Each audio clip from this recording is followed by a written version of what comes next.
Now, you stayed here. How long did you end up staying here in the tri-state? I feel like it was for like 4 years or something. It was very short. Because I ain't gonna lie. As soon as I seen shit wasn't going my way, that's one thing about me. I'm going to get up and leave. Okay, so you gonna pack it up. I'm going to pack it up and go. Like, I could not for the life of me. Like, I was working 2 jobs and I still couldn't even get into the hair business like I wanted to here. Like, for the life of me, it just wasn't making sense. I got tired of slaving, you know. So I was like, I called my daddy, like, my daddy in Texas, like, I'm finna try to come out there. I just need a couple months.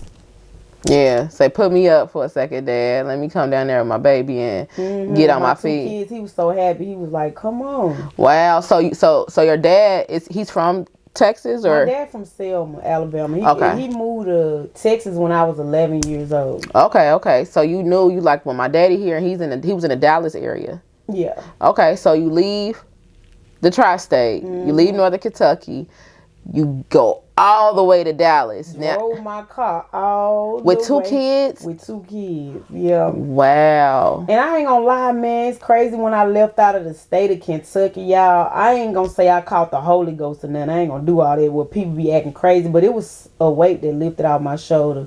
And like, I feel like something, the universe, God was telling me, like, yeah, you did the right thing. I've been trying to get you to leave. Like, because my daddy, that's one thing about him. My daddy been telling me to come, but his family, like my daddy's side of the family, they so religious, and they were like, and fuck it, I don't even really just care if people get mad, because this how I feel, but like, they always made it seem like they was better than us, so I didn't want to be around them, so it was hard. My daddy been telling me to come to Texas since I was a kid, like, but I ain't want to leave my grandma, then I knew how they was, so I was like, I ain't trying to be around them, you know, because I'm a real country bitch, for real. I'm not, you know. It's more city-like in Dallas than it is from where you from.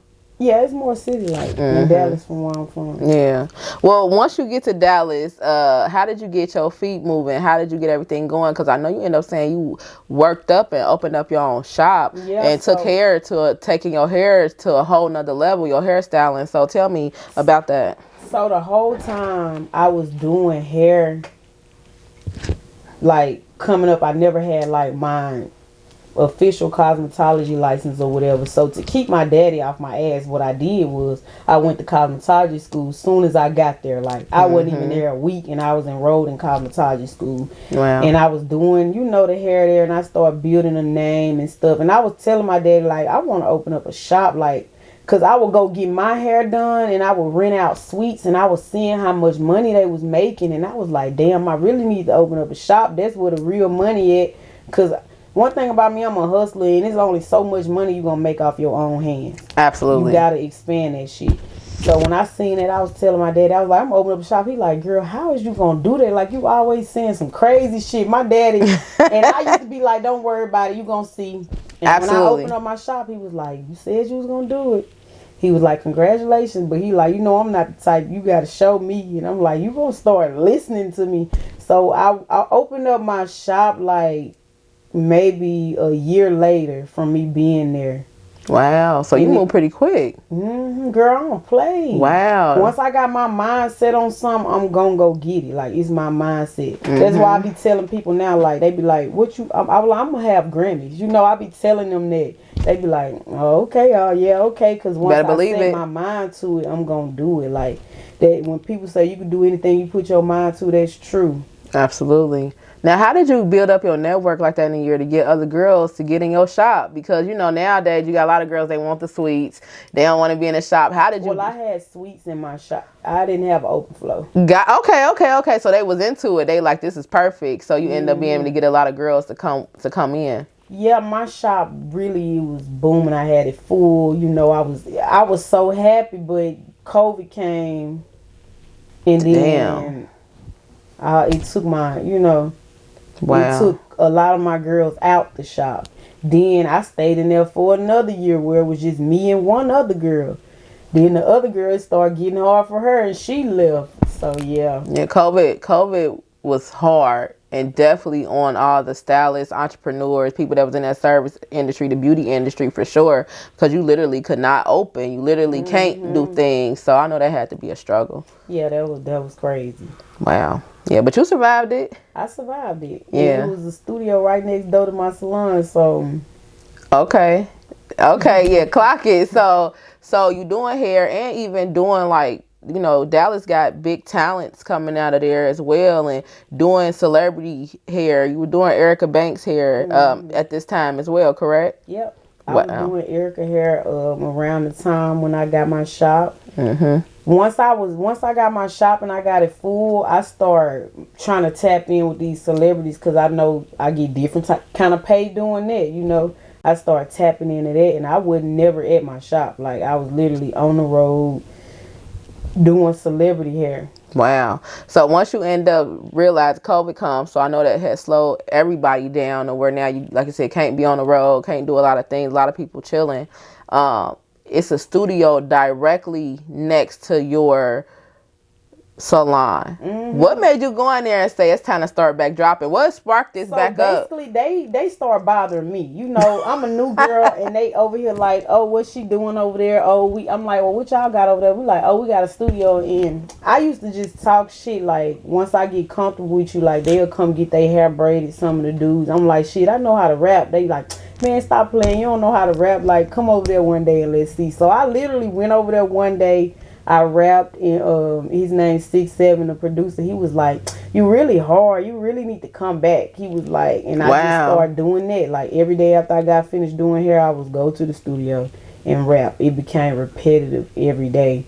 And then I ended up putting out songs. I remember, and it happened so quick. I remember my second song. I had a moment. My second song passed around. All these bitches get passed around. It went viral. Like, it was everywhere, and I wasn't prepared. Like, I didn't have no team. I didn't know what was going on. And it was my second song. It just organically just took off. Yeah, and then that's when I really started getting a fan base. And I just was like, okay, I'm going to be consistent. Like, I'm going to do this. Because they started making me feel good. Like, Big X and all them, they was like, you hard. Like, so I was like, okay, bet. So you was in the studio with Big X the Plug, and this is before he even is at where he's at now. Yeah.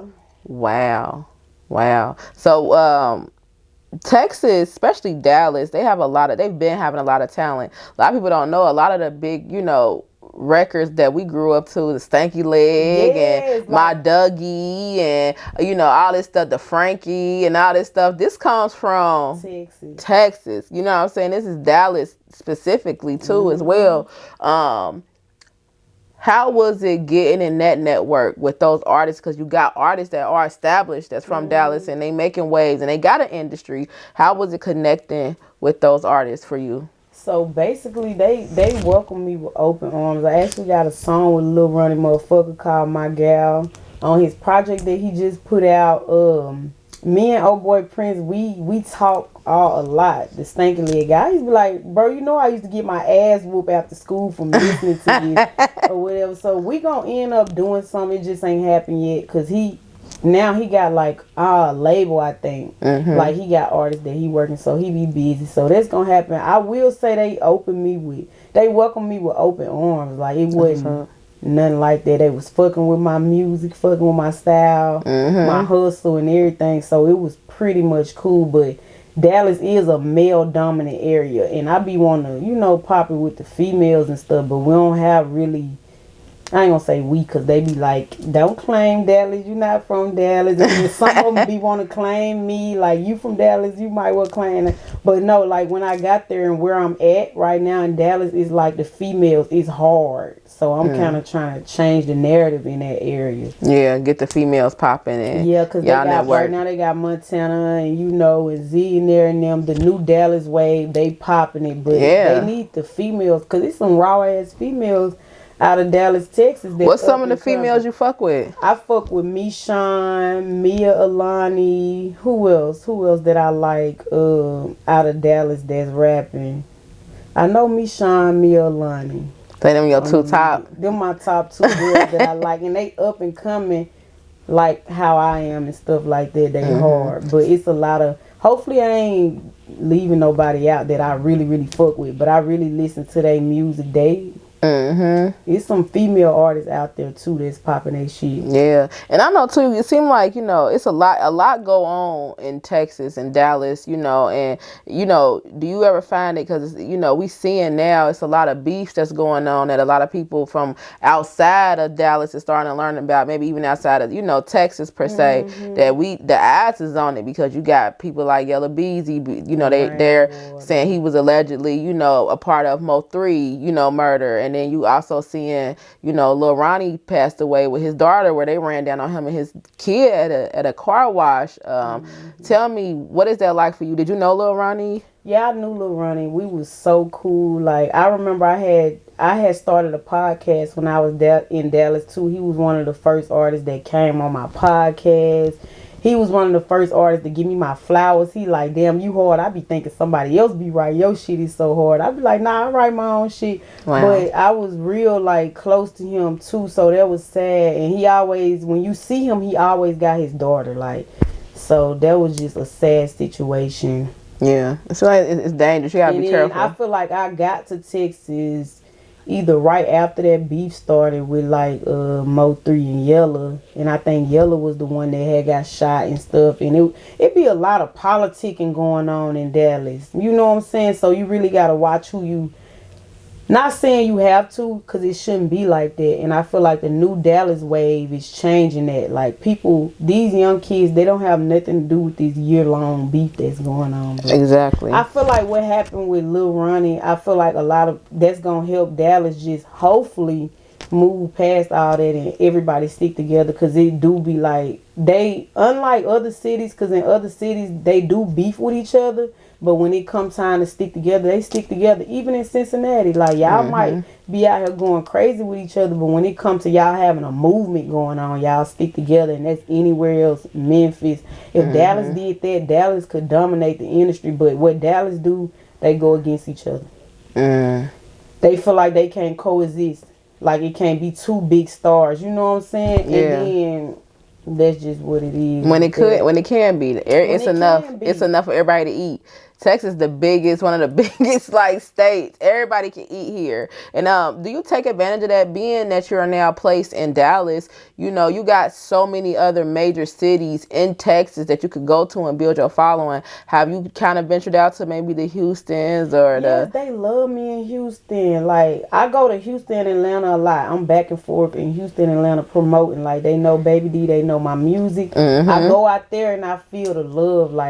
I love Houston.